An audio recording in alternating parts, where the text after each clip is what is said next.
Samantala, tinalakay sa pagdinig ng House Committee on Muslim Affairs ang panukalang pag-amyenda sa Republic Act No. 9997 o ang National Commission on Muslim Filipinos Act of 2009. Kabilang dito ang pagdagdag ng kinatawan sa Balik Islam Community, gayon din ang mga hakbang para sa mas maayos na pamamahala at distribution ng zakat funds. Tinalakay rin sa pagdinig ang paghahanda para sa Hajj 2026. Ang News Now sa report.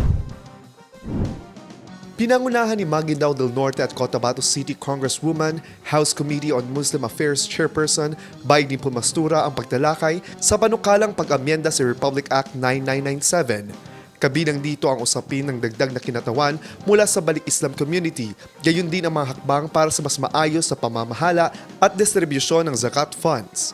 Tinalakay rin sa pagdinig ang paghanda para sa Hajj 2026 kung saan nagbigay ng briefing ang National Commission on Muslim Filipinos or NCMF kaugnay sa kinakailangang hakbang para sa maayos na pagsasagawa ng pilgrimage.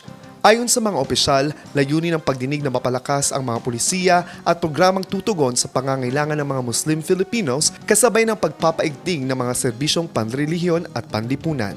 Marcus Uy, iMinds, Philippines.